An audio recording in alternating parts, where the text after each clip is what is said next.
कल भगवान श्री राम लला की प्राण प्रतिष्ठा हुई, ऐतिहासिक भव्य कार्यक्रम हुआ। इसके बाद जैसा कि पीएम मोदी ने कहा था, ये नए काल चक्र की शुरुआत है, नए युग का सूत्रपात है। आप क्या मानते हैं, सनातन पर इसका कितना असर पड़ेगा, युवाओं पर इसका कितना असर पड़ेगा? सर्वप्रथम मैं देश और प्रदेश और पूरे विश्व में राम जी के भक्तों को, सनातनियों को, सबको बहुत सारी बधाई और शुभकामनाएं। कल मैं स्वयं इसका साक्षी रहा और जितने समय वो उत्सव चल रहा था, इतना रोमांच था और आंखों में राम जी बह रहे थे, नेत्र के द्वारा भाव था उनका राम जी का, और वो प्रसन्नता का अवसर था कि ऐसा लग रहा था कि हम लोग अभी कहीं ना कहीं अयोध्या के उसी पौराणिक काल में इस समय मौजूद हैं, जो दृश्य वहां हम लोग देख रहे थे। पुष्प वर्षा जब हो रही थी, लग रहा था कि सारे देवता अभी पुष्पक पर आए हैं और वह पुष्प वर्षा भगवान राम के दिव्य मंदिर पर कर रहे हैं। बहुत आनंद की अनुभूति थी। हमारा भारतीय सांस्कृतिक धरोहर, हमारी ये माने आध्यात्मिक आजादी, भारत में ही भारत के देवी देवता, भारत के त्योहार, भारत के उत्सव मनाने पर एक प्रकार की रोक, उस रोक को हटने से राम राज्य की स्थापना हो गई। राम राज्य की स्थापना की कल्पना करते हैं तो खाली एक मंदिर विग्रह की बात नहीं हो रही है। राम जी का जो स्वभाव था कि राम राजपाट छोड़कर वनवासी बनकर उन वैज्ञानिकों के साथ, वैज्ञानिक यानी ऋषि महामुनि जो निरंतर इस सृष्टि को बचाने के लिए राक्षसों से लड़ते थे, उनकी संरक्षण के लिए, उसी प्रकार से आदरणीय प्रधानमंत्री नरेंद्र मोदी जी, राक्षस कौन है? आतंकवाद। राक्षस कौन है? बहन बेटियों को असुरक्षा। राक्षस रूपी ये समस्याएं बहुत जटिल रूप में थी इस भारत में। ये राक्षस रूपी आतंकवाद समाप्त हुआ। राम राज्य की जो कल्पना थी वो साकार होती नजर आ रही है। वनवासी बनकर गरीब कल्याण के काम करना, गरीबों के बीच, वनवासियों के बीच रहना, उनकी सेवा करना।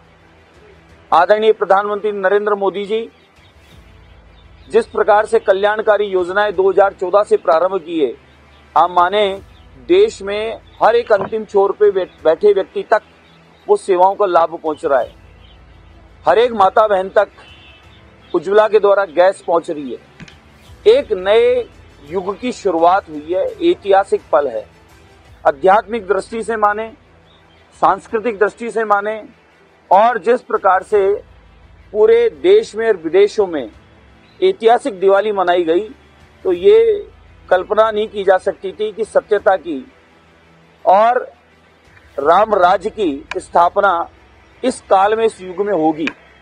मैं खुद 7 दिवस तक, एक समय था जब राम मंदिर आंदोलन में फैजाबाद जेल में बंद रहा और मुलायम सिंह की सरकार के डंडे खाए। 92 भी हमें अच्छे से याद है, 90 भी याद है, और हमारे मन में एक ही भाव था कि ये राक्षस रूपी सरकारें जब तक रहेगी, ये राम के विरोधी जब तक रहेंगे, तब तक यहाँ राम राज्य की कल्पना, राम राज्य की स्थापना और राम जी के मंदिर की बात करना ये डंडे खाना ही रहेगा, ये लगता था। लेकिन 2014 से आदरणीय प्रधानमंत्री नरेंद्र मोदी जी आए और सबको साथ लेकर, सबका विश्वास जीतकर जो विकास के काम किए, तो गति पकड़े तो विश्वास जागृत हुआ कि जल्दी ही अब राम मंदिर भी बनेगा और ऐतिहासिक दिव्य राम मंदिर बना है। मैं मानता हूं अब राम मंदिर के पश्चात ये जो उत्सव का वातावरण रहा, राम जी के जो चरित्र मानुष जो उतार रहा है अपने जीवन में, ये माने कि धीरे धीरे अपराध समाप्त हो जाएंगे, धीरे धीरे समस्याओं का निराकरण होने वाला है। राम राज्य का मतलब राम जी के जीवन चरित्र को जीवन में उतार कर अपने जीवन को सफल करना, जीवन और जीवन के पहले और जीवन के बाद तक सफल होना, यही राम राज्य है, यही राम जी का मंदिर और उसके दर्शन का लाभ है, जो कल अनुभूति हमने की है। तो एक नए युग की शुरुआत है, इसके लिए बहुत सबको बधाई और शुभकामनाएं हैं। राम जी की कृपा यूं ही हम सब पे बरसती रहे और ये भारत विकास की ओर आगे अग्रसर बढ़ता रहे। इन्हीं मंगल कामनाओं के साथ जय सिया राम। देखिए 9 दिन का तो मुझे भी अनुभव है। मैं 4 नवरात्रे साल में बिना अन्न जल के रहकर भी बिताए हैं, बिताता हूँ, और कई नवरात्रों में नारियल पानी लेकर भी पूरा दिन निकालता हूँ। और मेरे को अनुभव है कि ऊर्जा ज़्यादा रहती है अब ये तो देखिए इस प्रकार के स्वभाव के लोग हैं, कोई रोम से, कोई इटली से और कोई लंका के, कोई मेरे को लगता है शायद जो पड़ोसी विपक्षी स्वभाव के हमारे द्वेष भाव रखने वाले देश हैं, ये उन लोगों की सोच के स्वभाव के लोग हैं जिनको हर बात में ना या कारण तय करना होता है और उसी की वजह से ये धीरे धीरे मुक्त होते जा रहे हैं। यहाँ के लोगों ने मुक्त कर दिया है कि आप हमारी सेवा कर नहीं सकते, घोटाले आलोचना के लिए आप कुछ कर नहीं सकते, तो इनको सबको धीरे धीरे डिलीट मार दिया है। तो ये स्वभाव के लोग हैं साहब, ये तो हर चीज पे इनको शंका होती है। राम जी, एक पुराने राम जी भी वहां विराजमान है और एक बाल रूप के बड़े स्वरूप के भी राम जी वहां विराजमान है। जो राम जी का जैसा स्वरूप चरित्र में रामचरितमानस में उल्लेख है, विद्वानों का लेखन है, उस पर भी इनको आपत्ति है। क्यों नहीं रह सकते साहब?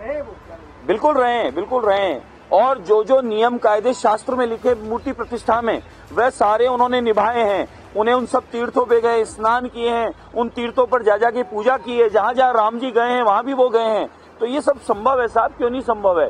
आप जो पुराणों में उल्लेख है, उस उल्लेख के माध्यम से वो, क्योंकि मोदी जी का स्वभाव है साहब, जो वो कहते हैं वही वह करते हैं और वह जो कहा गया वही वह कर रहे हैं।